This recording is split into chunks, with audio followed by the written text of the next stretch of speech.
A big welcome to the familiar faces, and a big welcome to those who are joining us for the first time. First, 2 announcements. In case of an emergency, please exit through the 2 doors at the back and the 2 doors in the front. And if you would like to ask questions to our speakers and panelists, please use this menti.com on your mobile phones. You can download it. This is the password, 8197-0931, or you can use the QR code. Now, in Global Outlook, we try to give you the big picture of the times we live in. So if we were to take a historical, philosophical, civilizational perspective, we realize that transformations are driven by revolutionary changes in 3 areas of human life. First, how we get energy, so starting with the discovery of fire. 2, how we produce food, the agricultural revolution, for instance, that made human beings into settlers and all the transformations that followed. And 3, how we communicate, how we transfer ideas, language, word of mouth, the invention of the printing press, radio, television, internet, and now what we all love to hate, social media. In addition to the revolutionary changes going on in these 3 areas right now, as we speak, we are also faced with war and pandemic. So what can we do? Will the 2020s transform for the better or for the worse? You know, doomsayers, the people who always say that terrible things are going to happen, they're usually wrong, but they're important. If they were not there to tell us that we are going to hell, we will be in hell. Thanks to their warnings, we can take preventive action. We can create opportunities out of crisis. We can emerge stronger, better. Really? Can we? Let's find out from our wonderful speakers, knowledgeable, enlightened, educated, of course, but inspired in their own way, in their trajectories of their life, much to contribute to all of us because of their experience. And we begin with Norway's Foreign Minister, Aniken Whitfeld. She occupies a hot seat in a difficult situation right now. And she's going to talk to us on Norway in a transformative world.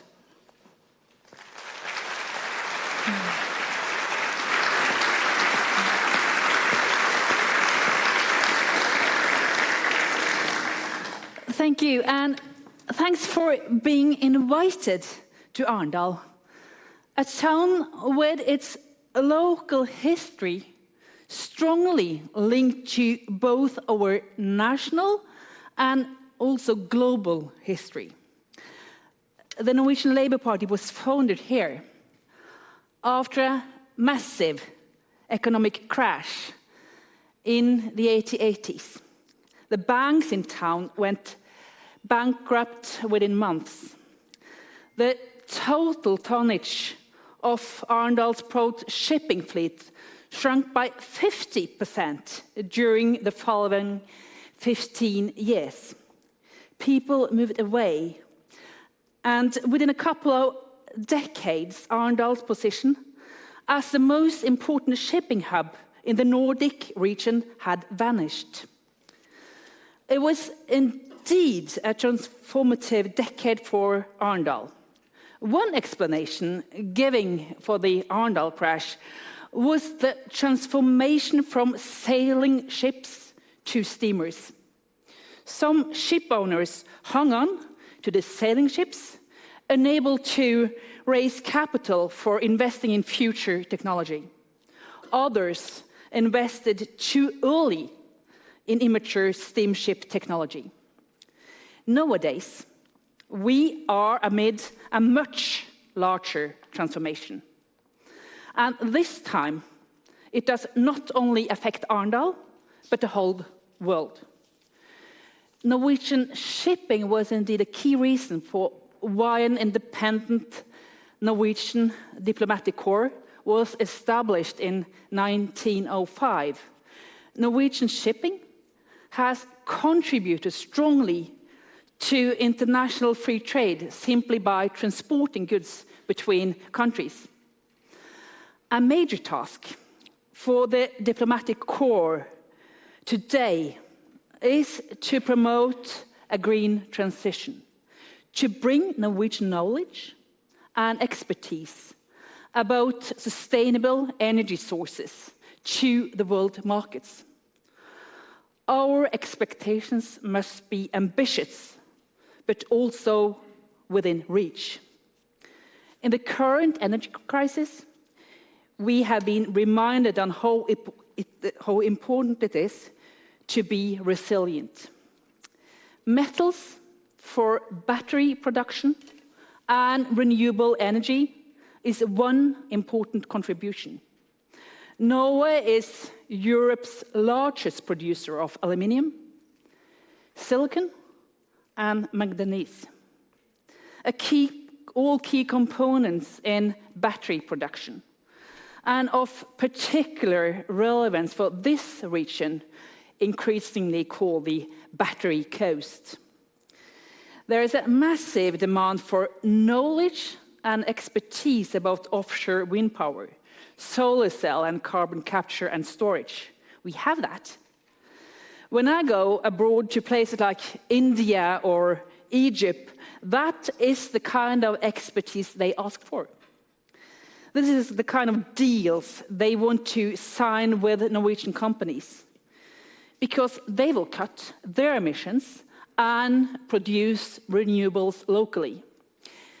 Renewables that will reduce countries' dependency on long-distance deliveries from countries like Russia.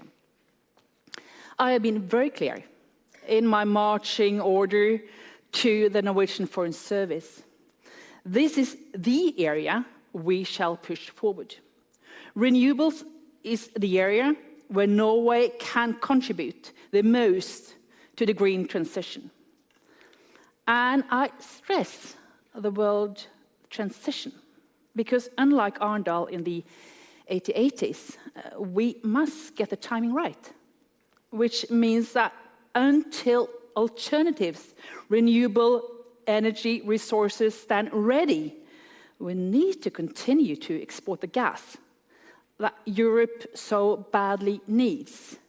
22% of the EU and UK's total gas consumption is gas from Norway. We are close to an energy crisis in Europe.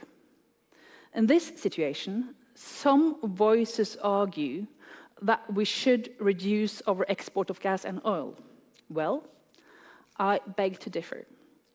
To reduce our gas export now, before renewable sources stand ready to take over, would be irresponsible.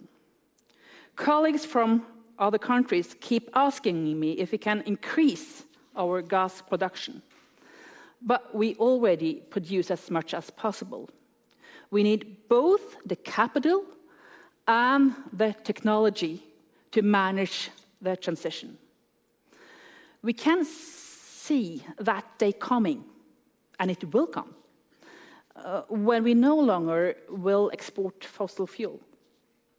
We will welcome that day, but the timing is not right, not yet. And we cannot act alone. China is alone responsible for 30% of the world's total CO2 emissions. If we include the US, the EU, and India, the four of them are responsible for almost 60% of our total CO2 emissions.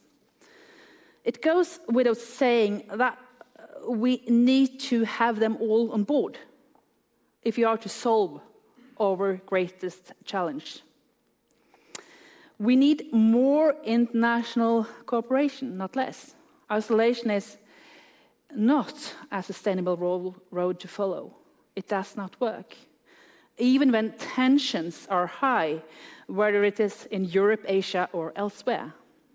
These days, our cooperation with Russia has effectively been put on hold due to the unprovoked attack on Ukraine's territorial integrity, but to boycott diplomatic contact and dialogue, whether our aim is to promote renewable energy or human rights, is not an efficient instrument. The current situation with Russia is exceptional, which makes it even more important to have an open dialogue and promote cooperation with others. We cannot promote an international world order by decreasing political contact. We need the common rules, the common institutions, and a common understanding of what we are trying to achieve. It provides a common road to follow. Russia departed from that road. The war in Ukraine may be regional, but it has global consequences. It has accelerated rising prices and shortage of food. It has strained the relations between Russia and the West and challenged the European security landscape. In the aftermath of Russia's brutal invasion of Ukraine, the EU has risen to the occasion. Norway's close cooperation with the EU means that we stand solid together with Europe against the Russian aggression. The invasion will affect Norwegian security policy for many years to come. Our allies in NATO are more united than ever in our determination to defend our democracy. With Finland and Sweden as new members of NATO, new possibilities open for improved defense cooperation, making the Nordic region even safer. We do not want to go back to a divided world dominated by the interests of superpowers. But we should not be naive. Major powers must also benefit from a rules-based world order. Disarmament, for example, will protect themselves. Cut in CO2 emissions, respecting human rights, or promoting free trade will and must be in their self-interests. We can provide the arguments. We can try to pursue countries like China and the US, and through dialogue and perhaps convince them. But our proposals must reflect reality. We must relate to the world as it is. In 1951, my predecessor, Halvard Lange, held a speech to students in Bergen, where he warned us not to forget that the social and cultural welfare for our people is part of our preparedness for the danger posed by dictatorial states. The welfare Foreign Minister Lange referred to are the democratic, liberal values we have to build our societies upon. Nowadays, these values are under pressure. 1/3 of the foreign ministers in the NATO alliance today are women.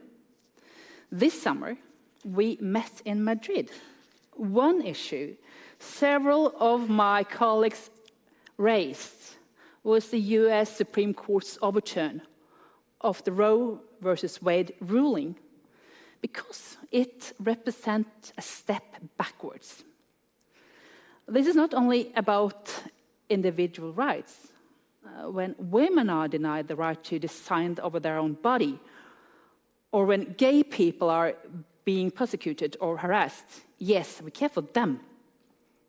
But this is about something more, about the greater cause. Because when authorities want to control the sexuality of women or regulate love between adult human beings, it is an abuse, and an attack against us all. In the rough landscape we have in front of us, because this will be rough, our liberal values will be threatened. In times of crisis and harsh economic realities, the force of polarization tends to move forward, leading the way for wing parties and alternatives to democracy, for simple solutions. Women, gay people, and minorities are first in line to be harassed and discriminated against when a country moves in an authoritarian direction, often together with foreign countries and immigrants pointed out as scapegoats and given the blame for troubled times. So we must stay focused. In the mid-1800s, and way beyond the economic crash in Arendal, Norway was a very poor country. Many left, looking for better opportunities abroad, such as Nils Larsen from Tromøya. He lived here in Arendal. Wednesday, I'll meet Mr. Kevin Rudd, former Prime Minister of Australia. I don't know if he has ever heard about Nils Larsen, but Nils ended up in Australia in 1855. There, he married and changed his name from Larsen to Lawson, and had a son he named Henry Lawson. And Henry Lawson became a famous poet and story writer in Australia. Now, if Mr. Larsen or Lawson had lived in Norway today, perhaps he never would have emigrated. Back then, Norway was a harsh place. Now it's different. Now we have the possibility to reach out and try to do good wherever we can. But we do not aim to make the world a better place because we are kinder than others, nor because we have a higher moral than others. We do it because it is an investment in our own security, in our own future. It is in our interest. Peace and predictable world order is a core interest for Norway. In fact, it is the core interest.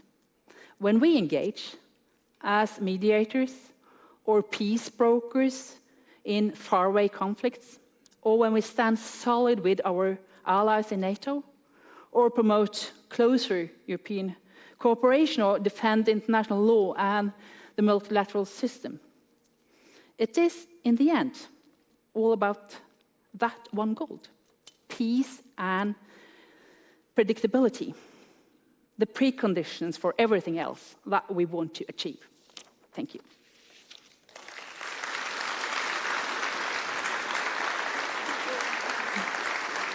Thank you, Aniken. It was really nice the way you went from steamboats to, abortion to Lawson. It was really a sweep. Thank you so much. Thank you very much. Thank you. So that was interesting. Being nice is not being naive. It's investing in your security, investing in your future. So so much has been written about Africa's problems. But what if we flip the switch and see Africa as part of the solution?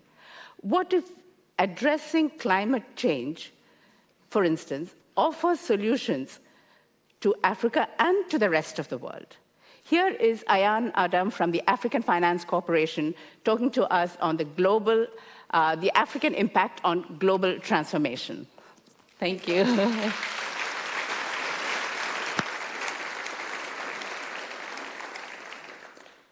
Thank you very much, Anita. And let me also thank our colleague from the Norway Africa Business Association, who have invited me today here to address on this important topic of Africa as a driver of global change, and how can Norway and Africa collaborate in this new chapter, as Anita has highlighted at the beginning, to make the 20th century a memorable time for us to move forward in a mutually beneficial way. So I was very inspired by Her Excellency, the Foreign Minister of Norway, Aniken Whitfeld. And there are many things in her speech as I was going through my speech that I will reflect on, because I do believe the current trajectory of Norway and where we are today, Arendal, it's something that can link with Africa. So allow me, and thank you for having me here.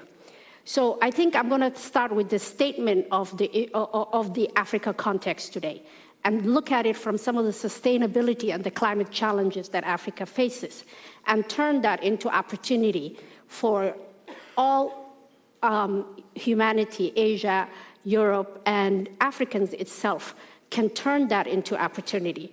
So Africa has not created the current sustainability challenges. We are the least contributor to the current stock of greenhouse gas emission. Around 4% is the estimated on the higher end.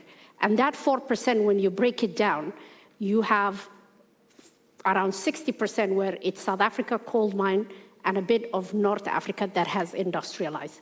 The bulk of emissions in Africa are coming from the fact that we are chopping trees for cooking. So having said that, we are bearing the brunt of the climate crisis that's happening in Africa. In 2020 and 2021, we have experienced 131 climate disasters. It's not reported well in the Western media, but there are many media outlets. It is reported in the Middle East and in Africa itself. 99% of those were floods, 16 massive storms, 14 droughts, which have left a lot of people in East Africa dying, and 2 massive wildfires. Left unchecked, I would like to present the thesis that climate change threatens livelihood. It threatens the solutions that Africa could provide to the global collective to transition and to develop our economies. It will undermine the progress that Africa has made in achieving sustainable development goals and the Africa Union Agenda for 2063. Without significant improvements in resilience, economic loss from damage of the infrastructure alone will move from around $250 billion or 250 billion to close to $500 billion by 2030. Living in this climate threat, African nations are more motivated than ever to find solutions to the current crisis of global warming, which is having a significant and manifesting in damages, not just in the context of the economic growth, but it's also resulting in massive migrations from Africa into Europe, and also sinking one of the richest resource-rich continents in the world into poverty. So Africa, I want to argue, that is actually instrumental to achieving the global net zero. But we need to change the narrative of that means. How can Africa be a solution to the net zero? We need to change the climate narrative, and as Africans, we feel the solution lies in 3 proposals. The first, the continent's offsets significant amount of carbon emissions as of today through tropical and montane forests. Some of our montane forests actually absorb more carbon than the Amazonia in Brazil. These are powerful natural African sinks that absorb an estimated 1.5 billion tons of carbon. What's that? That is equal to over 300 million cars outside of the streets. This means we can offset transport in the United States.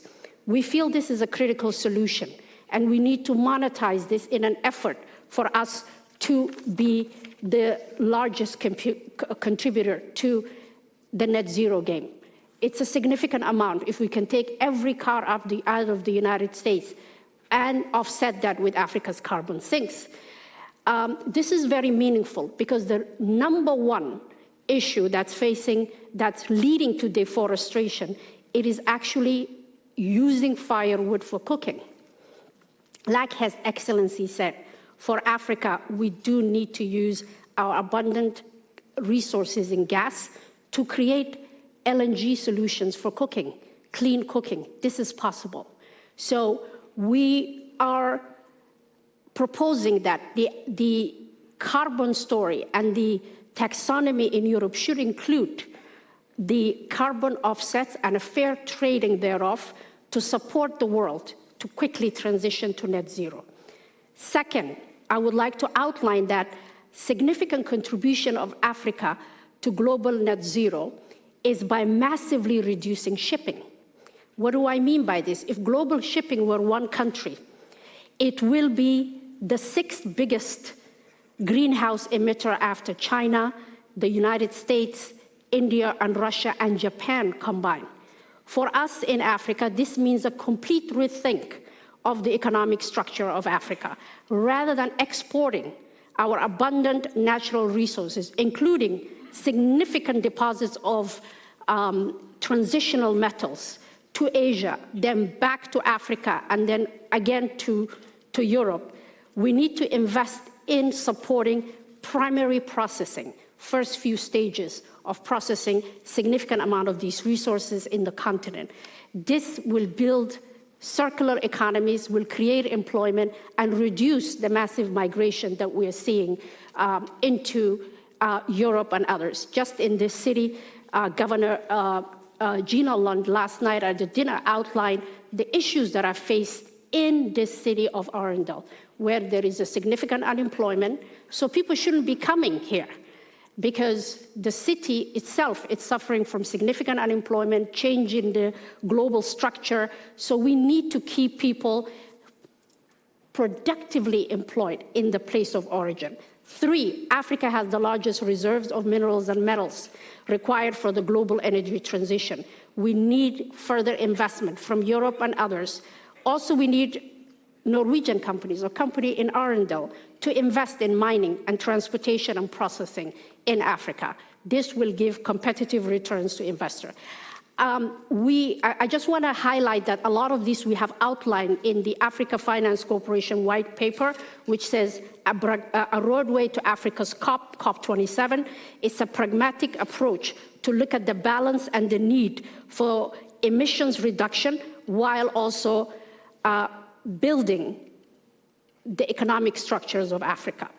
It is not only in regards to climate change that Africa offers realistic global solution to the world economy, which is facing triple issues as of today: the runaway food and fuel-led inflation, coupled with stagnation, and not to mention the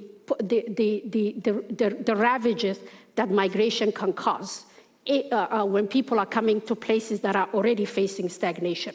Africa has the potential to provide the kind of economic boost our time that China has led for Asia in the last 2 decades. How? Simply put, Africa is a resource powerhouse with 60% of the world's arable land in Africa, 30% of the world's mineral resources, 12% of the world's oil reserves, 8% of the world's gas reserves.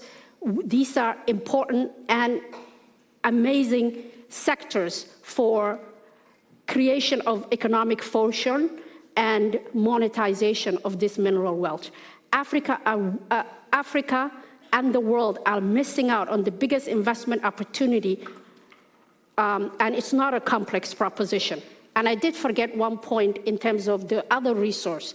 I mentioned arable land, world mineral resources, 12% of gas, 8%, but also at the current trajectory, Africa will have a population dividend, which is projected to be close to 1 billion of consumers that the world could have. The starting point is infrastructure and the lack thereof. Power, transport, logistics translates into value capture of raw resources, jobs, and industrialization. This translates in significant and lucrative investment opportunities. Let's take, for example, a work that we are doing actually in Benin, where we are transforming Benin's raw cotton to t-shirts, complete with traceability of origin evidence of sustainable value chains. This will turn this sector from its current primary export of 2 billion to 38 billion opportunity. These are the kinds of things that are important. We know this because we did exactly the same in Gabon. We have invested in transformational projects in sustainable wood and furniture manufacturing, where we have invested in the manganese as a resource. We have, together with a partner firm, Olam, and the government, put together a net zero, state-of-the-art industrial park. And our research tells that we can transform that with cobalt, nickel, and battery, and cathode precursors. We're doing that in DRC today. Africa Finance Corporation, which is the corporation that I represent, is the evidence of the viability of Africans' opportunity to deliver both development impact and competitive investment returns to investors. In the last 15 years, we built a 10 billion balance sheet using African money. We have supported 36 countries through value-based transformation of their resources to manufacturing, building the transport infrastructure, the logistics, as well as providing power into an investment-grade institution, which is one of the top 3 highest rated. In order to focus further on the positive social and environmental impact combined with competitive return, this year we had established last year the AFC Capital Partners, which I head, and we have an infrastructure climate resilient fund. What does this fund need to do? It is to climate-proof Africa's infrastructure, and through this fund is to create more resilience to the impacts of climate change in accordance with the Paris Agreement. Through this fund, we're providing institutional investors in Africa, in Asia, and other places access to de-risk sustainable infrastructure across the African continent. Emissions have no borders. Development today has no borders because people move around. So it's very important for us that we build an Africa that is sustainable, that provides solution to the global challenges, but also retains its workforce in-house. Going forward, we plan to create multiple opportunities for the global world to contribute. Now, I would like to end that let's link Arendal to the mineral belt of Africa, have a value-based relationship, and we can invest both in Arendal as well as the African countries that are going to support making this a high-end battery manufacturing. But it starts with the linkages that Africa can provide solution to the global challenges faced today. China has seen that, and they are doing it. So let's move productively. I really want to thank you for your time and for your indulgence with my few talking points. Thank you.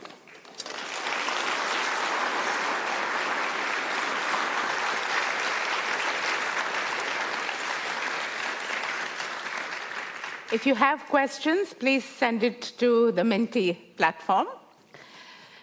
Any questions? Don't see any. Thank you, Ayan, for this wonderful presentation where you take us to Africa and you show us the opportunities and the challenges. You mentioned the infrastructure. The starting point is infrastructure or the lack thereof. There we go. This is the problem. Also, the fact that it's a very important thing to make the infrastructure resilient, equally important to make societies resilient to these multiple tragedies that are happening, because all this building takes time, but Africa is already reeling under drought and floods. So what can be done now to safeguard people? Thank you so much, Anita. Very important question that you ask. I think it's very important that we first recognize the importance of building resilience.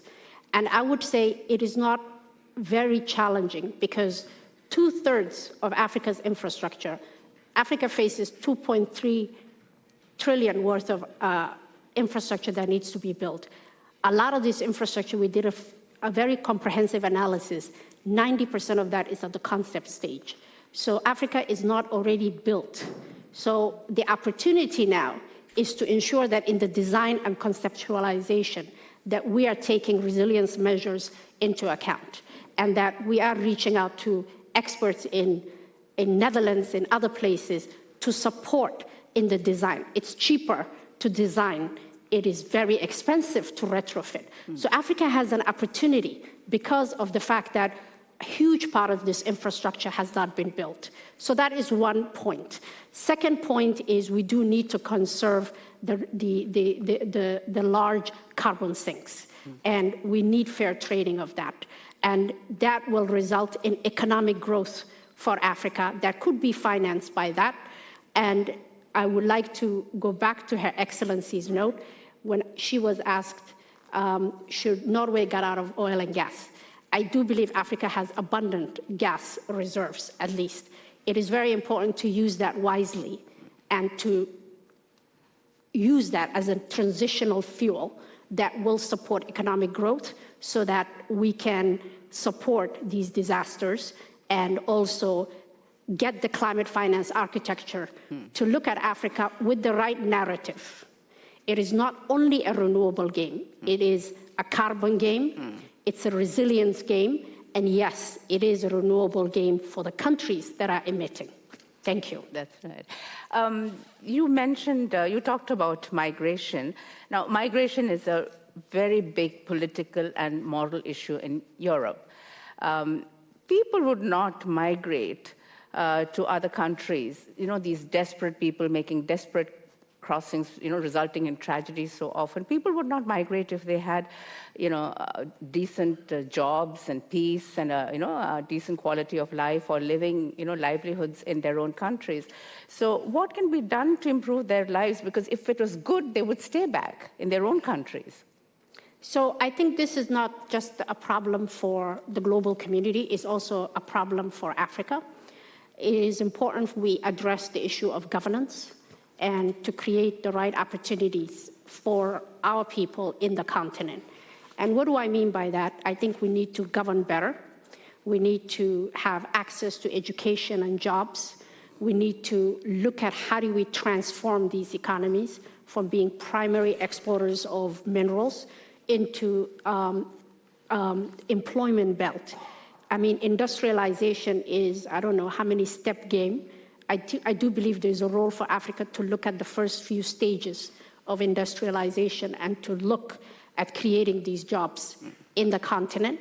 When people have opportunities, they don't migrate. And it's not just migration, you have fundamentalism and other things that are also at play. So it is creating that, when you have opportunity, you will not migrate. That's exactly. And at the core of it, that is it. Climate change is adding a multiple dimension. And this is why for us in Africa, resilience building is key. Because if you are a fisherman today in some parts of West Africa, drought has caused you, it has replaced everything you knew how to do. So now you're like, I don't know how to do this. I can't fish anymore. Let me just risk myself and be on the oceans. Maybe there is an opportunity in Europe, not knowing that Europe is also facing their own challenges today. So this is very important that we are one global village and we are not fully cognizant of all. So opportunities like this, it increases the awareness and that we are one humanity. Emissions have no border, development challenges have no border, and increased insecurity, peace, and the impacts of climate is really dislocating how we have seen things. Thank you. And one last question. What is Africa's experience with China's Belt and Road Initiative? We hear a lot from Asia about how it has caused debt and all kinds of environmental problems and so on and so forth. What has been Africa's experience from your perspective? This is a very important topic, I think, but to me, the way I see the, and this is my personal reflections, the China Belt and Road Initiative, you can think of it as we can focus on the environmental and other challenges, but I think it signifies a different economic reshuffling, I would say, from a globe. China is making its way to where the resources are. They're building the right infrastructure. If you look at the countries on the belt, These are countries that are somewhat replacing Europe's role in Africa to creating Asia, Middle East role in Africa. So I see it in two different ways. We got to look at the geopolitics and say, look at these economies that are on the Belt and Road Initiative. Look at the geopolitical. Is this a preparation for China to take a more prominent role in the world economy? Then what is Europe doing in return? The second question is, and we've seen this in infrastructure too, China is, next to African governments, China is the largest investor in African infrastructure today. So I think you can couple it, but I would rather look at it from a macro and geopolitical point of view and say, what does that say? Is Europe becoming insular? Is there a new power that is coming into the sphere? What is the implication? We are just experiencing that. But I can tell you that when I travel in Africa, definitely China is present. It's present in every level of society. You just land in the airport in Angola. Everybody is my whole flight was 70% Chinese, 20% African, and maybe 1 or 2 European. So we are seeing a change in the global order. I don't know what it means, because I don't know if it's good or bad.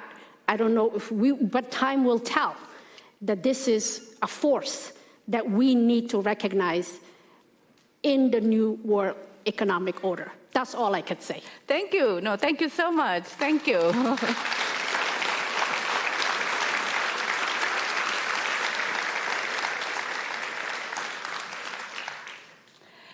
Okay, I have something to tell you.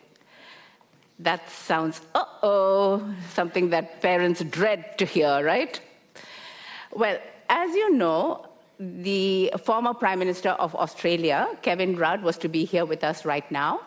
And then the Prime Minister of Norway, Jonas Gahr Støre, wanted Kevin Rudd to give a briefing to the Nordic Prime Ministers in Oslo. Great, except that the time was right now when Kevin Rudd was committed to Global Outlook. So tough choice, huh? Well, let's face it, we are not the Prime Minister of Norway, you are not Nordic Prime Minister, so we lost him. But all is not lost. You know, one of the transformations of this pandemic has been that we can go digital. But this is not a preferred option in Arendalsuka, because the whole idea is to encourage personal interaction. But an exception was made because of the exceptional circumstances. And thanks to Stina Torgersen of the University of Agder and a member of the Global Outlook Committee, who was responsible for getting Kevin Rudd to Norway, she managed to salvage the situation with the full support of the Global Outlook Committee. And we will get Kevin Rudd live from Oslo, in fact, from the Prime Minister's office, as soon as he finishes his briefing with the Nordic Prime Ministers, and we expect this to happen at 1:30. I just want to say a word about Kevin Rudd. He speaks fluent Mandarin, and he is one of the leading China scholars in the world, which is why Global Outlook booked him, which is why the Prime Minister of Norway wanted him to brief the Nordic Prime Ministers in the aftermath of the rising tensions between China and the United States after Nancy Pelosi's visit to Taiwan. This also shows that Global Outlook works hard and spends resources on getting you some of the top experts from around the world, so that you can listen to them and form your own independent judgments in the true spirit and purpose of Arendalsuka, which is informed public opinion makes democracies strong.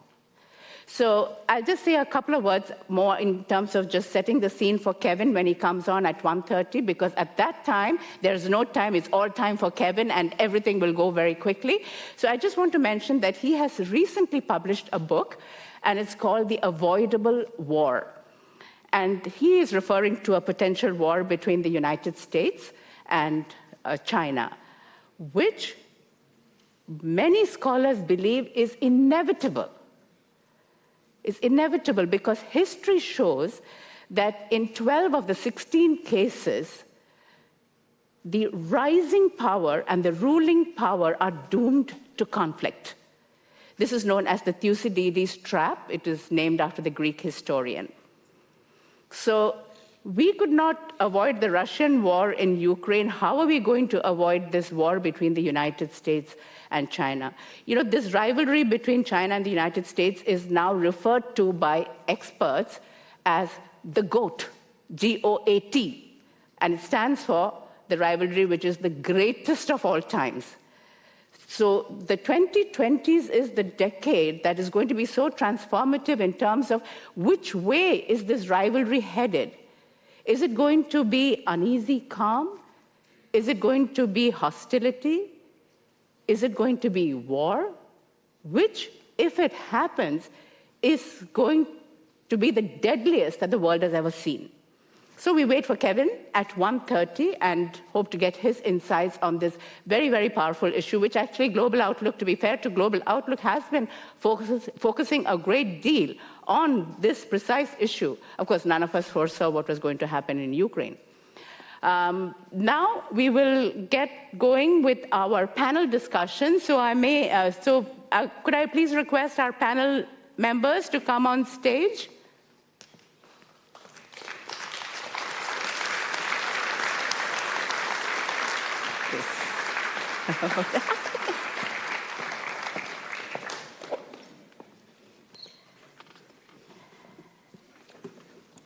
So earlier, I mentioned that transformations are driven by revolutionary changes in 3 areas of human life: energy, food, and communications.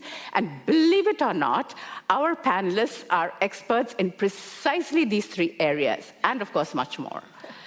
So we have Svein Tore Hulseter. He is the CEO of Yara.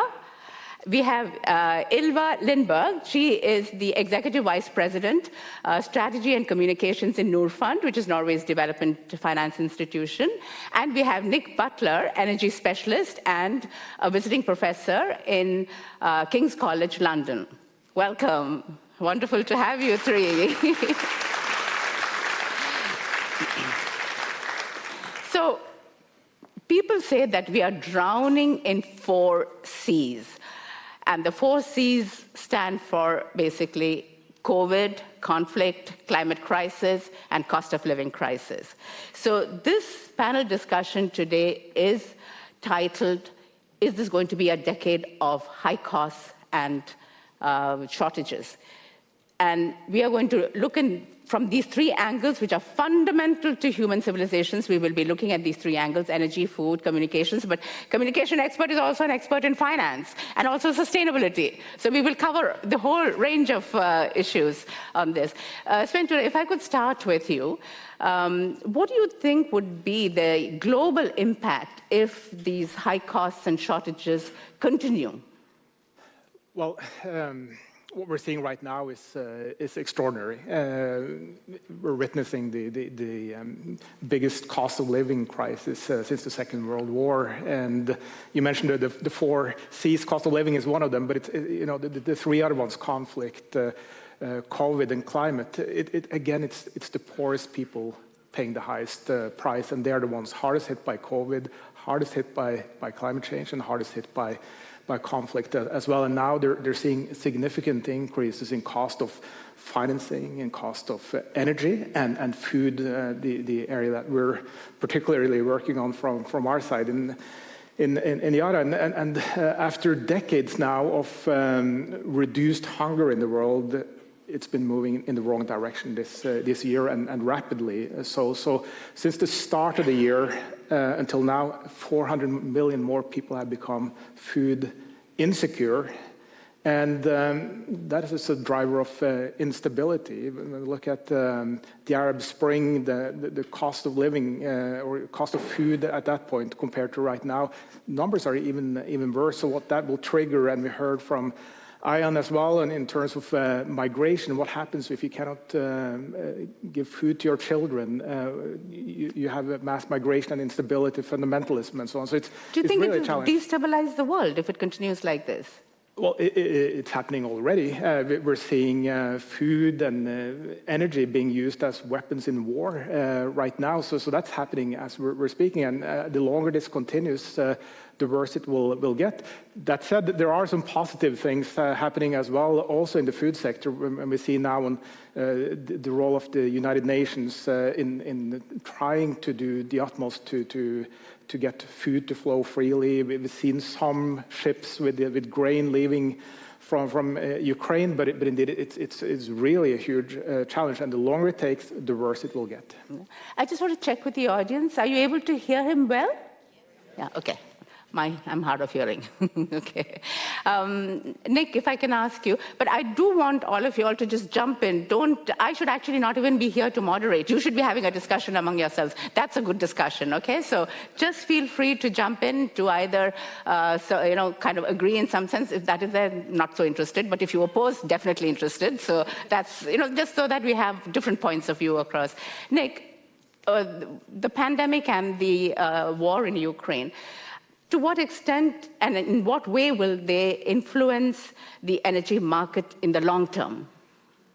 I think the danger now, and we've seen it over the last 6 months, is that what was a really creative debate on climate change and global action, I was at the Glasgow COP26 meeting, has changed into a debate on energy security. And energy security is very much about what happens in one country, each single country. It's also something that changes the nature of the energy business and puts it back into the hands of governments. Governments are always there. It's a hybrid business, private money and public power. But I think what we've seen, because energy security appears threatened and is threatened, governments take over more and more of the market. And that means that they focus rather tightly on national interests, which is quite legitimate. That's their job. But it means that there is far less international dialogue now. And I think we've seen, since the Russian invasion of Ukraine, the energy market breaking into different segments. So I think you will see people trying to do bilateral deals for supply. Germany tying up a deal with Qatar. India also dealing with the Middle East, with Iran and Saudi Arabia. China doing deals around the world. By a bilateral restructuring of the market. And that is inevitable, but it does take away the conversation from the international cooperation that is necessary and the transfer of technology, which I think is crucial to solving climate change.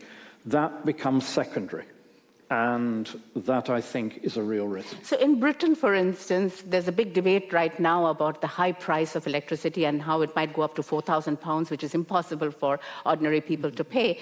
And what does that mean? How is this problem going to be solved? That the government is going to come in and subsidize? Can't believe that happening in Britain. Yes, no, I think you're right, that they will have to come in because ordinary people can't afford a bill that goes up suddenly from £1,500 to £4,000 and more. Not just the poor, but quite a lot of people across society and businesses as well. And so I think the proposals that have been put on the table today, which are not yet policy, is to freeze the price cap where it is and for the government in some way, perhaps through taxing the companies, perhaps through taxing individuals, will cover the extra cost. And this is one more example of the state, even in a country with a government of the centre-right, getting into the energy market because there's no alternative. So, I mean, one of the long-term changes could well be that big government is back. That is already the case, and it will be, and that can be good if the government is good. But the government depends on who you ask, right? The government does tend to look just to the national interest at a time when we need a global interest to be represented as well. Ylva, Noor Fund is invested in many developing and very vulnerable countries, and all these challenges that we have now outlined, how is that impacting the projects over there? And I think Noor Fund is like 60% of your portfolio is in renewable energy. So what is happening to all these investments and how are they doing, these projects? So I think to build on Nick's point, the more insular and inward-looking trends that we're now seeing in Europe, so being concerned about our own energy insecurity, tends to mean that we no longer really think about or understand the impacts that this is having in other parts of the world. And I heard the Ghanaian president speak in Brussels a couple of months back about the implications of the war in Ukraine. And he said, you know, the bombs are falling far away, but they're hitting us here in Africa. And I think that's very true. So we're seeing the impacts on the ground, but the Ukraine is one thing, but that's only amplifying something that was already there to begin with, as Svein Tore talked about with the increasing prices of food and energy and fertilizers and so on. So this is hitting these countries really hard. And then I think the second thing that we're seeing as a consequence of this, including with rising interest rates and so on, is that capital is now flowing the wrong direction. So we're seeing capital flowing out of developing countries rather than into developing countries, where it really is desperately needed. Because when risks are higher, when interest rates are increasing, then investors tend to move back to their safe havens. So the projects, how are they faring, the ones that you have out there? Are they kind of slowing down? Is it difficult now for them? So I think for now, the impacts are not huge across the board. So we're not seeing, you know, devastating impacts across the board. But just to give you an example, as you said, we have a significant part of our portfolio in renewable energy. And for some of these projects, we're now seeing that they're becoming more difficult. They're moving more slowly. So that's a real challenge. And we, of course, know already that the financing gap for renewable energy in developing countries is enormous. We need to increase it by 6 times if we're to meet net zero. And at the same time, we have capital costs that are as much as 6 times higher. And we're now seeing the capital outflows combined with resource scarcity. You know, these kinds of projects will be moving more slowly, they'll be more difficult, and they'll be more expensive. Which means that we as Norfund need to step up even more. Svein Tore, you know, friendshoring is the magic mantra right now. It's not offshoring, onshoring, it's friendshoring, which is basically locating factories and supply chains in friendly countries. And of course, this does de-risk the supply chains and so on and so forth. Now, Yara has operations in something like 60 countries, and I'm sure most of those locations were selected on the basis of availability of raw materials and low labor wages, etc., which is why you also outsourced from Russia and Belarus. But how do you see this trend of friendshoring? I mean, it's political, but does it make economic sense?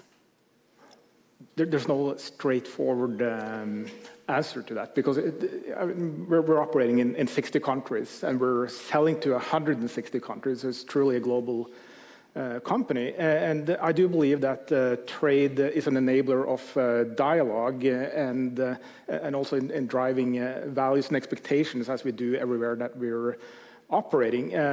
That said, I think we have to find something in the middle here as well, because we've seen now how vulnerable the global value chains are and how easily they break down, first with bottlenecks from COVID, but now also when you look at the energy system, look at the food system, a lot of value creation, a lot of more production as well by localizing it where it's most optimal, but extremely vulnerable. And we see that with Russia's outsized role in fossil energy, in food, and also in key raw materials. When that's cut off or threatened to be cut off, it creates a lot of disturbances and shortages and cost increases, just like we're doing now. So, but I think by moving completely back to only doing business with friendly countries, we're missing out on something as well that I think is highly valuable. So we have to discuss this and find something in the middle. And if I just may add to that, Anita, in Norfund we're seeing, of course, the impacts also of these very fragile supply chains in Africa.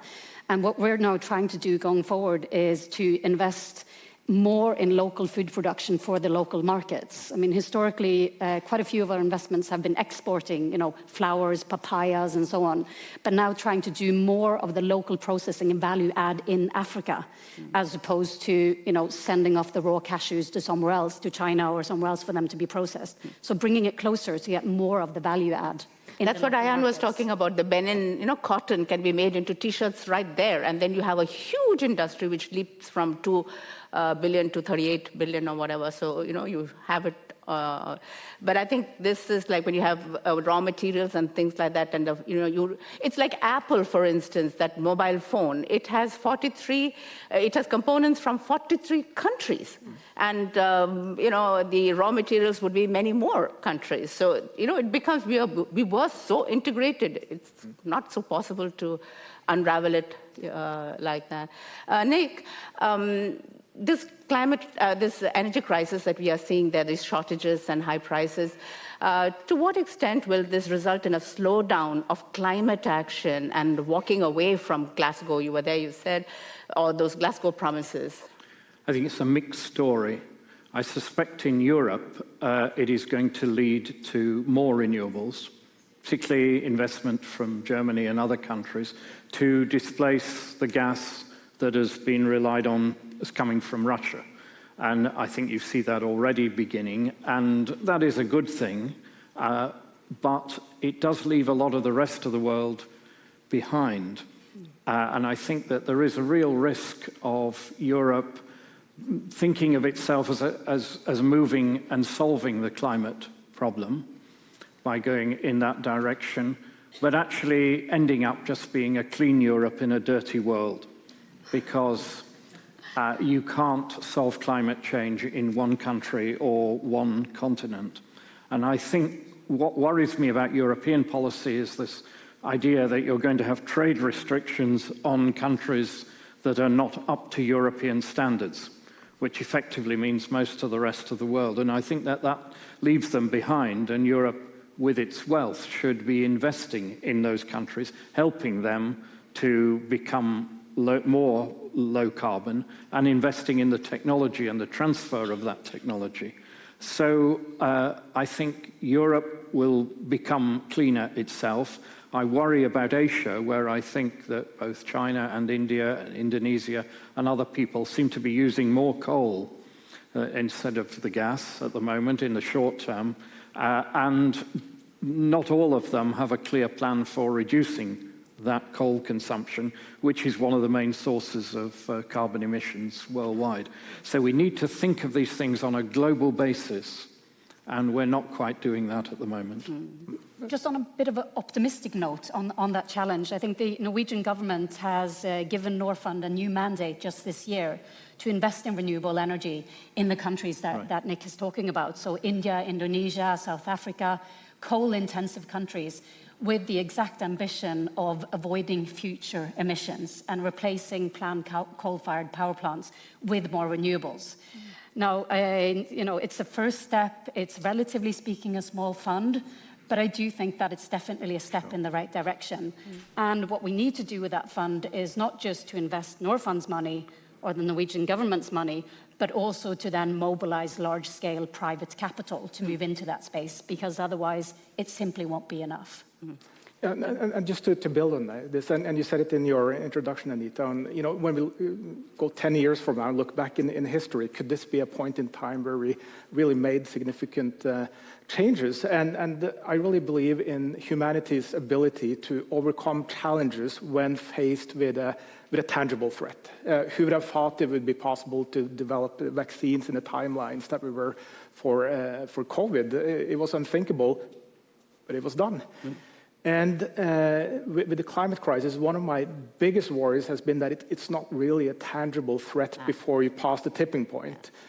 But with the energy system's key role in this, if we could now fundamentally change this and see that developing a new energy system will solve both the tangible threat that we're faced with right now, both on dependency on Russia and fossil, but also the need to invest in more renewables, so that we really do speed up this process. And I run a company that was founded by one of the people from Arendal, Sam Eide, and when you look at what were they doing when the world was faced with a hunger crisis 120 years ago, they built out 2 full-scale factories, 2 full-scale hydropower plants from idea 1903 until that was up and running, 8 years.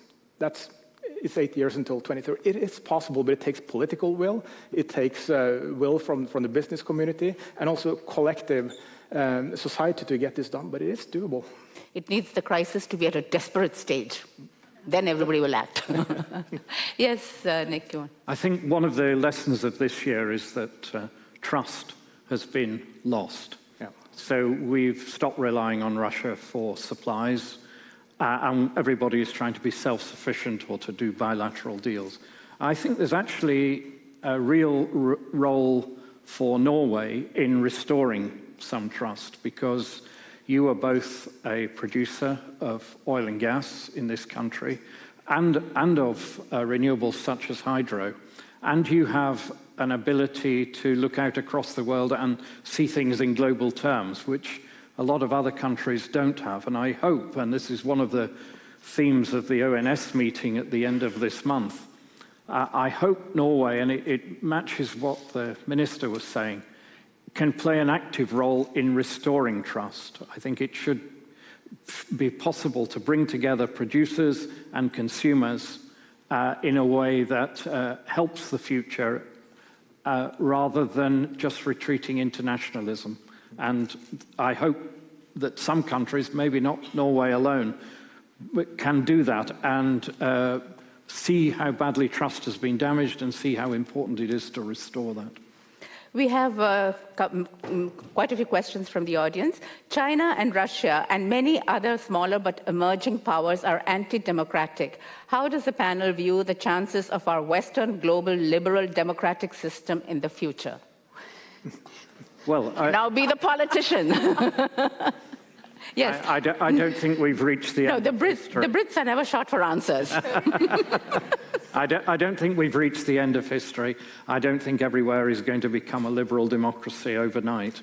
But I think that we should make the effort not to just cut people off, not to sanction everybody in the world that we don't agree with, but to actually engage through trade, through business, through dialogues like this. I think that's so important. Otherwise, we will balkanize the world economy, and that could lead to conflict. So demonizing the other side is not the solution, and shutting people off is not the solution. I think that's true not just between nations, but also within nations. And we heard the foreign minister speak to this. I mean, there is an emergence on the far right, the far left, you know, different extremes, if you will, of the political spectrum. And you're seeing also that within countries. The US is one example of that, you know, with the Proud Boys and all of this movement now starting to move into, or at least trying to move into, mainstream politics. So I think we need to look at this within countries as well, not just between countries. Yeah. Absolutely, and well, in just 6 minutes from now, I think we'll have the best person in the world almost to shed light on that. And I had the opportunity to meet with him back in February of 2020, looking at this from Australia's point of view. And how his predictions have really come through in the last couple of years has been just remarkable. So I think really something to look forward to listen more to that now. We're sort of the warm-up band before we get the stage, right? That's always welcome. Another question, it's from Plan International. How can we scale up investments in small-scale farmers, many of whom are women? Can it be profitable in your view? I suppose that's directed to me. Yeah.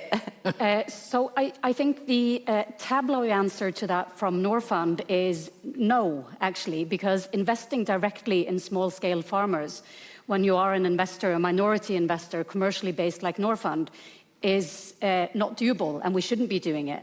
However, what we can do is to invest in companies that are buying from and developing small-scale farmers. So an investment like Lilongwe Dairy in Malawi, one of the world's poorest countries, an excellent example, where they are then buying milk from 10,000 local farmers and supporting them in stable, good incomes, but also developing the quality of the milk. So by being a reliable and responsible buyer from small-scale farmers, I think that's the best way for an organization like ours to reach that part of the market, and especially women, actually. We have another question. How can Africa rise? What can we, both business and government, do? Is there any thoughts on this?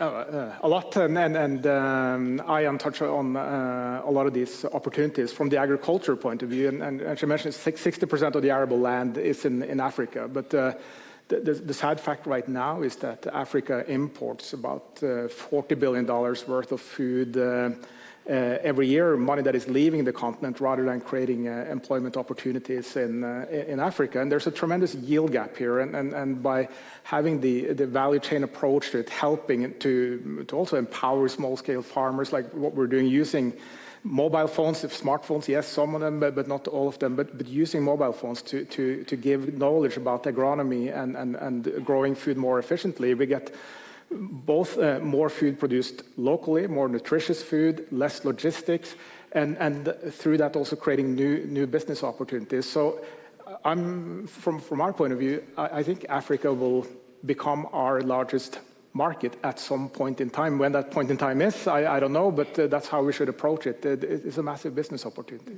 Thank you. There's one more question I think we can take. China's massive economic investments into Africa is concerning. China brings its own workers and extract Africa's resources back to China. Can you please comment on this? You have to comment on this.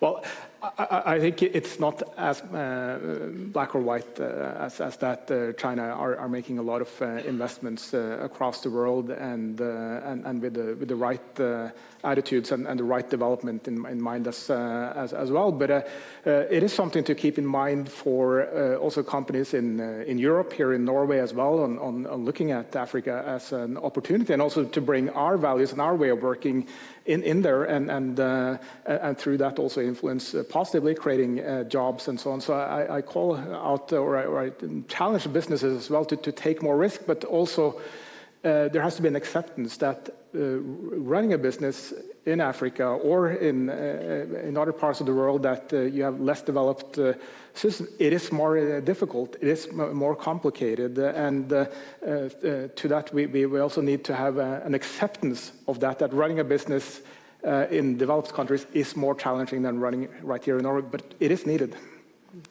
So I will have what we call a rapid fire round where I ask a question and the panelists have to give an answer in one word or a phrase, but not more, not an explanation about the whole thing. It has to be just one word, which would be the takeaways for our audience.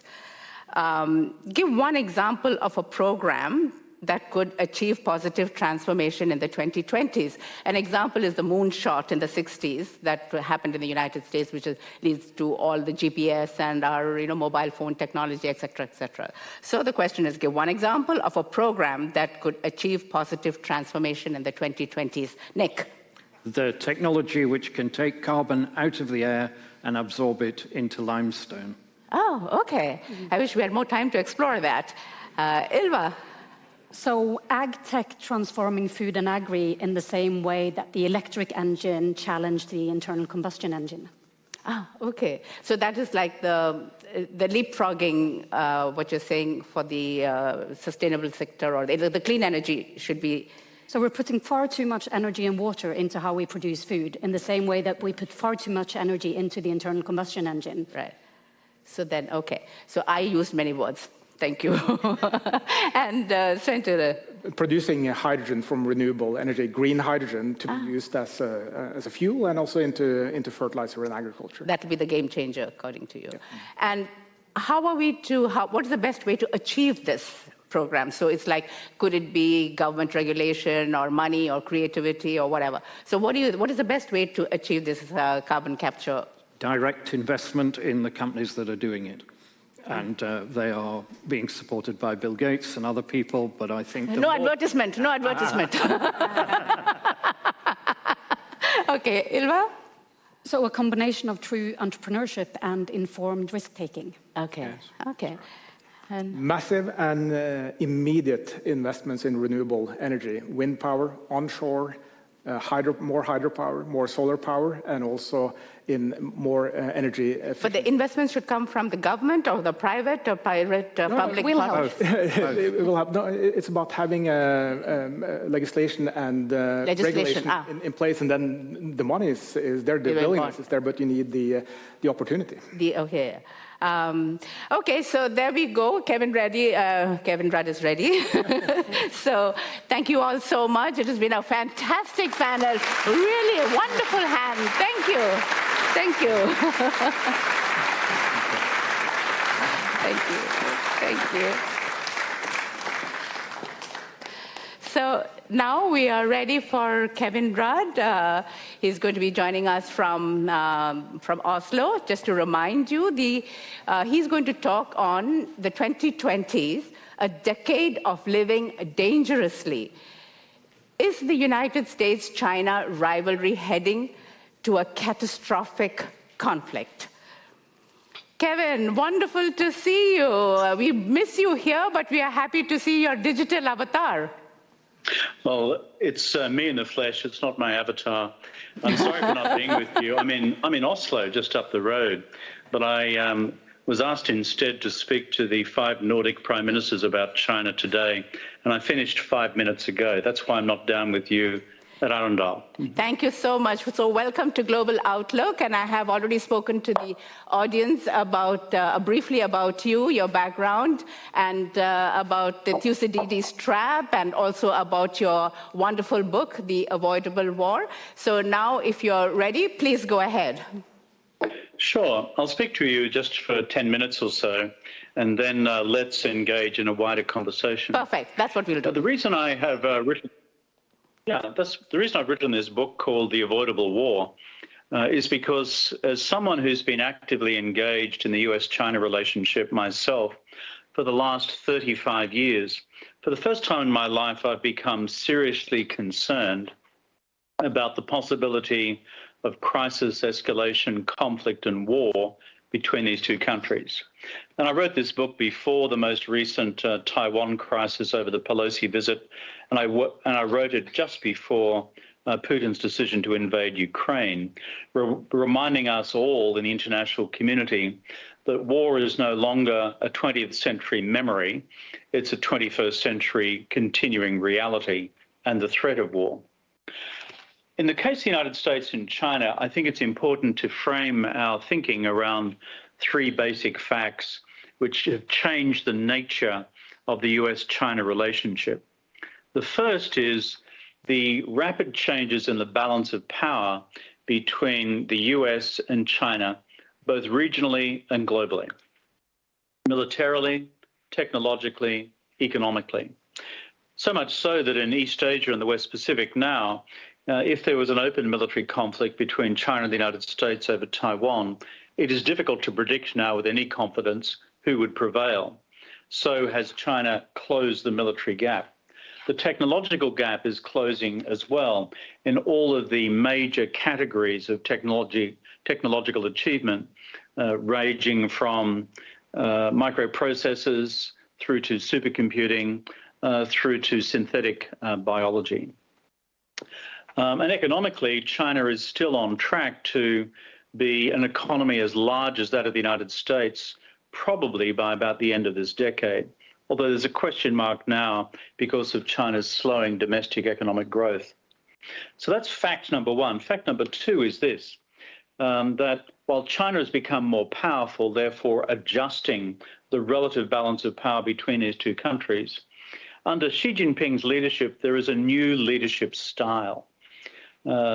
I've been around long enough to have met Deng Xiaoping, Zhao Ziyang, Hu Yaobang, as well as Hu Jintao.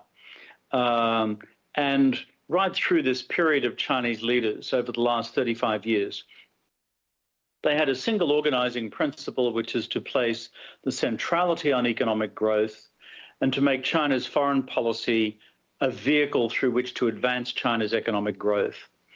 And Deng Xiaoping had a famous doctrine, which was hide your strength, bide your time, never take the lead. In Chinese, it was Tao Guang Yang Hui, Jue Bu Dang Tou. And so Xi Jinping has turned that doctrine on its head. He said it's time for China to go out and strive for achievement, to change the status quo. And he is very much a leader in a hurry, unlike his predecessors. And that's why we see now a much more assertive Chinese foreign and security policy. And the third big change since recent times in US, China, Taiwan has been the decision by the United States since about 2017 to fundamentally change its strategic direction on China, to abandon 35 years of strategic engagement and to embrace instead a new era of strategic competition, both under Republicans and Democrats. And in Washington, and I spend a lot of my time in Washington because I run an American think tank, the Asia Society, which is based in New York, and we have offices in Washington.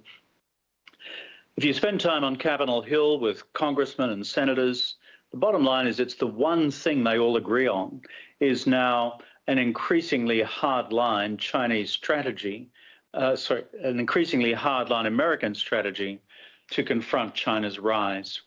So those are three big background points. The last set of remarks I'd make before we turn to an open discussion is this. When I talk about the year of living dangerously, it's not just these underpinning shifts that I've just referred to in the overall geopolitical circumstances of the US and China. We also have a series of live wire concerns out there today, any one of which could create a tripwire to trigger a crisis, which could then escalate into conflict, which could then escalate into war. Number one, obviously, is Taiwan. China has dreamt of recovering Taiwan since Mao Zedong won the civil war against the nationalists in 1949. It hasn't changed. But now they believe that it's militarily within China's reach. And he has actually, for the first time, become a leader who has said that he will achieve reunification before the anniversary, the centenary, I should say, of the founding of the People's Republic of China in 2049. Now, you might think 2049 is a long way away. It's 27 years from now. But it's the first Chinese leader to put this within an historical time frame. And when I say by 2049, it doesn't mean in 2049. It could be at any point between now and then. And for those of us who analyse it carefully, the late 20s and the early 30s begin to increasingly loom large in our mind, because that's a period when Xi Jinping himself would be in office. So Taiwan is a huge tripwire. Number two is the South China Sea, where you have multiple claimant states, including China itself, for large maritime and terrestrial maritime resources and terrestrial features right across what's called the Parasols and the Spratly Islands. And that's where you have multiple navies and air forces engaging each day. The third is the East China Sea, where each day Chinese forces and other Chinese vessels and aircraft are frankly challenging the Japanese self-defense force and its maritime force, self-defense force, in a test of wills over sovereignty over Senkaku and Diaoyudao, these disputed islands in what was once called the Ryukyus, just north of Taiwan and on the way to Japan. And this is capable of creating an incident any day of the week. Fourthly, the Korean Peninsula, where Kim Jong-un stands ready to formally become a nuclear weapons state, which would then possibly trigger a debate in South Korea and Japan about acquiring nuclear weapons themselves in order to provide for their own deterrence against the North Koreans, which would in turn bring about a reaction from China. And finally, cyber and space, where there are no rules of the road at present, where cyber attacks are launched every day of the week by China and Russia and others in the international community, where the rolling threat of cyber attacks against the critical economic infrastructure of any of us around the world, including our critical military infrastructure, would again be sufficient to trigger crisis, conflict, and war. So there are no rules of the road around any of these things. And therefore, it's why I say we are in a decade of living dangerously. And that, my friend, is why I've written this book, outlining a concept of what I describe as managed strategic competition to put these key tension areas within strategic guardrails which reduce the risk of accidental crisis, conflict and war. Back to you.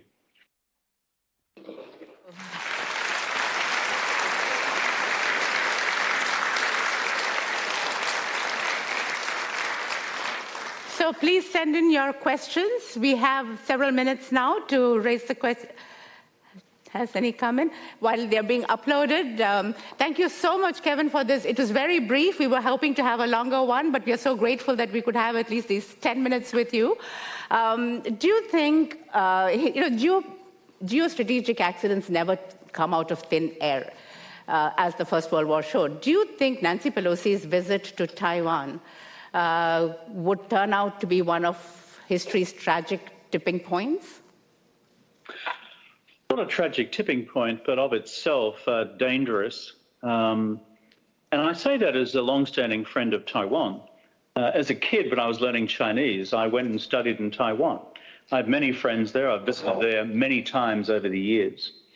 But you see, Taiwan is in the absolute vortex of this geopolitical tension between China and the United States. And underpinning that is what we call the One China policy. And the One China policy was something the Chinese and the Americans agreed to in 3 communiques, 1972, 1979 and 1982. And they explicitly ruled out there being a policy of one China and one Taiwan. The problem is when you have the 3rd ranking person under the US Constitution, President, Vice President, Speaker of the House of Representatives, in Pelosi's case, visit Taiwan and add that to a pattern of other US visits to Taiwan. There were cabinet secretaries who visited during the Trump administration. The danger is this. Beijing is concluding that the Americans, one way or another, are walking away from the One China policy. And for China, that is its own red line. A red line which they defined in the founding documents of the US bilateral relationship in the 3 communiques I've just referred to. Furthermore, the Chinese are concluding that with President Biden's recent statements walking away from what is called in the United States strategic ambiguity over what the US would do over Taiwan, that is neither confirming or denying that the US would militarily support Taiwan in the event of an invasion, by instead President Biden saying that the US will defend Taiwan. But the Chinese are also concluding that Chinese military strategy is changing to defend an increasingly independent Taiwan. And the reason I have a problem with Pelosi's visit is because it adds fuel to all that fire, a fire which already has enough, shall I say, raw kindling at work in it for the reasons I outlined in my set-piece remarks before. Back to you. Thank you. We'll take a question from the audience. Could you please comment on China's control of rare earth metals? How do you see this play out with an escalation with the United States and the West? Is it going to be the Wild West? Yeah. Well, the Chinese, I think, foolishly, back in around about 2012, at a time when their dispute with Japan over the East China Sea was at its sharpest, when the then government of Japan formally acquired from Japanese private landholders the 4 islands which make up Senkaku and Diaoyudo. Back then, to punish Japan, what China did was to suspend its own rare earths supplies to the Japanese market. China, over the years, has become the global source of rare earths exports to the rest of the world. And as you know, they're critical in practically every manufacturing process. So starting back in 2012, Japan, the United States and its Pacific allies, and now European allies, including NATO, have been looking at diversifying our global source of supply for rare earths. Fortunately, there are a number of countries which have sufficient rare earth supplies which have now become economic to extract. Australia is one, Canada is another, the US itself has some, but there are others elsewhere in the world as well. So the security of long-term supply of rare earths has now become a cardinal principle for US and allied strategy in dealing with China's preparedness to use this as a bargaining chip in diplomacy. Back to you. Right. President Putin is going to be the president for up to 2036 or something, and she is going to be re-elected now for the third term and probably will be president for life. And as you said, making plans for 2049, that's how long-term they are thinking. Contrast that with the United States, where we don't know what is going to happen in the midterm elections, let alone the 2024 elections. You've been a former prime minister. How are democratic leaders in this arena of uncertainty, how can they take long-term decisions? Well, this in fact was a conversation I was just having with the Nordic prime ministers. Because all of us who represent democracies, like myself in Australia, we come and we go. And that's just the nature of the democratic process. That is one of the great enduring strengths of our democracies.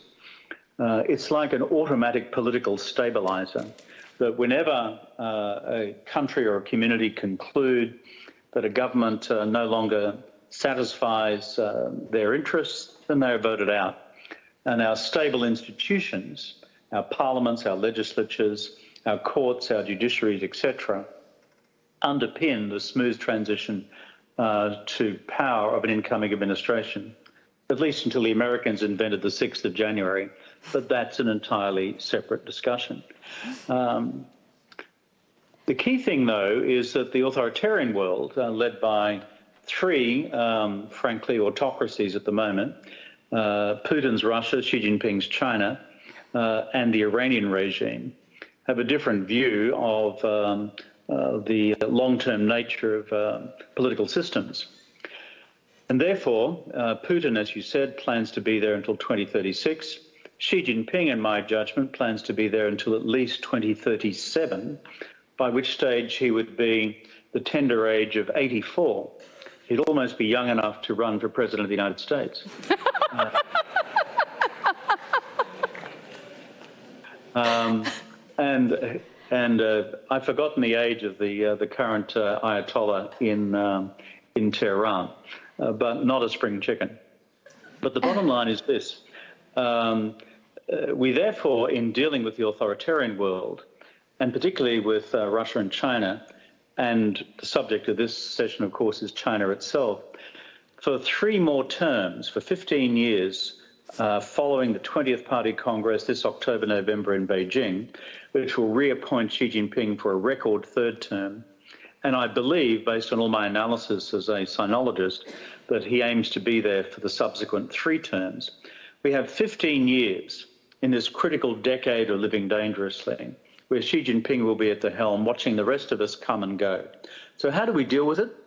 We must, in terms of big strategic questions, have bipartisan buy-in in our major democratic capitals in the world on the essential nature of China strategy, Russia strategy, and, for example, our rare earth strategy.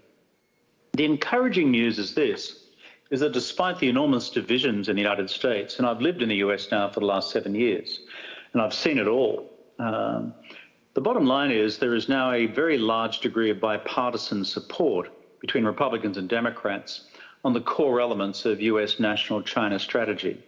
It's an untidy process, but if you look, for example, at the passage through the Congress in the last week of the CHIPS Act, a $52 billion investment into the United States microprocessor industry right across the country, the fabrication of advanced semiconductors in the US. This was achieved with a high degree of bipartisan support, which is rare, if not non-existent, in other elements of US politics. So what I would argue is, whether it's Europe or whether it's Australia or whether it's the United States, a high degree of institutional bipartisan buy-in is critical for the long-term credibility of our strategy in dealing with China's rise. We take a question from the audience. China is a rising power. We have, as you said, have had several rising powers in history. Which does China resemble? China resembles China. I've been a student of China now since the Mesolithic period. Well, not quite, but since I was a kid at university. That almost makes it the Mesolithic period.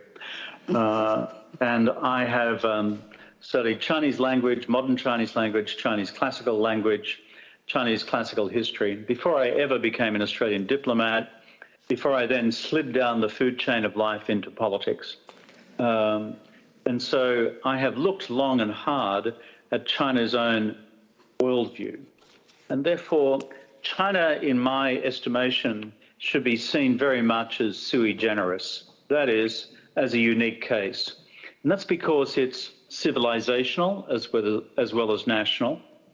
Secondly, it is a civilization and a nation currently governed by a Marxist-Leninist party, which exhibits very limited sense of humour on questions of national security and their overall global worldview.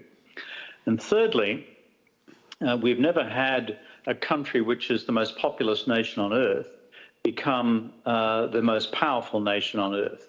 And for those reasons, if you put those factors together, we are dealing with something which I think is unique unto itself.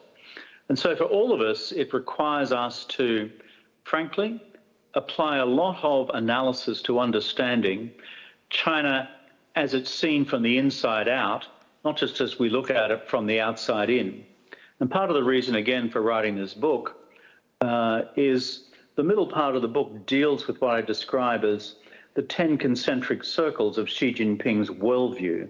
How does he view the world in terms of domestic political power, the economy, national unity, as well as its military, as well as challenges such as climate, as well as its maritime periphery facing the United States, its continental periphery reaching across to Europe, its strategy for the developing world, and its redesign of the international rules-based system. It is therefore very much, I think, something which requires us to analyse in its own right, rather than simply looking for earlier replications in history. Thank you, Kevin. There are many, many questions. Unfortunately, we've run out of time. We appreciate your being with us today. Thank you so much. Thank you.